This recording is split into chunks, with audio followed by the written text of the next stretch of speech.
Guess what? It's hard to believe that students will be back in the classroom in less than a month. When the doors open at Somerville schools, there will be a new superintendent in charge. Her name, Mary Skipper. She brings a wide range of experience from the classics to emerging technology with her. She also brings a local perspective.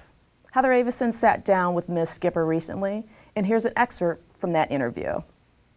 How did someone who studied Greek and Latin and the classics and taught that make the transition to, I want to start a school that's going to bring in technology? So it's interesting. I mean, life is so full circle, and at times you don't realize a deviation of a path where it will lead.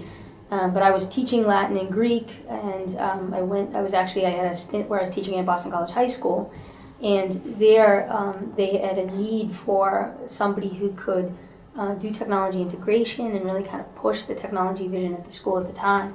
And I actually did that. I kind of left the Latin and Greek, was doing that less, and became more of the technology person. And I saw the profound difference it made to kids and to staff, to have technology as a tool to engage, to really customize the students' learning, to really let their mind from an inquiry standpoint go in a direction that sometimes a traditional classroom set doesn't allow for. What I actually think makes a critical difference at Tech Boston is the relationships of the students with the teachers and the students with the general staff. I think it's a real relational model of education, and we're dealing with an urban population that really needs stability, to know that they are loved, that folks have high expectations of them, and I think that that all actualizes in Tech Boston.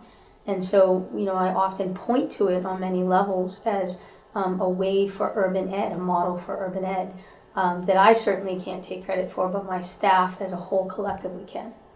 Which you're coming to a population that is in a lot of ways similar to the Boston population in terms of economic need and diversity, cultural diversity. How are you shaping bringing your experience to the Somerville schools? Well, it's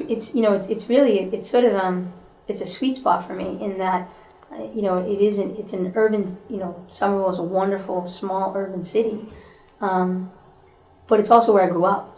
So not only is it allowing for me to be able to serve students that I deeply care for and families that I deeply care for, but it also is a place where I have very fond memories. I mean, it shaped who I am.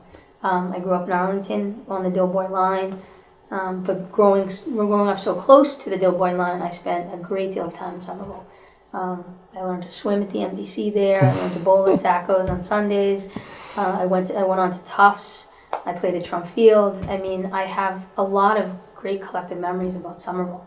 And just being back in this area, I've met people, reacquainted with people that I haven't seen in a decade.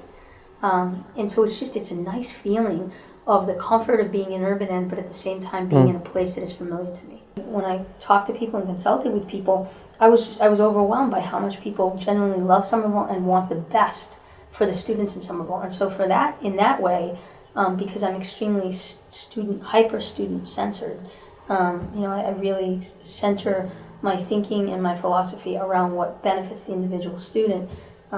This is a great fit. And I think anytime there's a new superintendent or a new leader, people are nervous. Like, is this person going to bring their team? Am I going to be displaced? Where do I fit? And I'm a developer. I'm not. I don't replace. I develop, and I work in a team mentality to do that.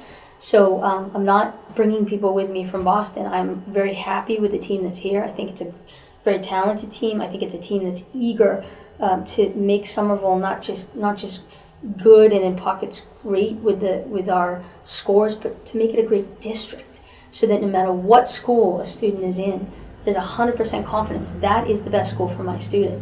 And every student, regardless of whether a student is an English language learner, a special education student, or a student who comes with a lot of trauma or at risk, every student has that opportunity to reach potential. I'm excited about developing a talent core that speaks to that. And so really it will be, what do the supports teachers need? What's the professional development look like? How can we create teaching lab and a leading lab here that other districts, urban and non-urban, want to come to because it's happening here in Somerville. You can learn more about the new superintendent and her educational objectives on Tuesday, August 25th. Somerville Neighborhood News will devote the entire half hour that evening to the interview with Ms. Skipper.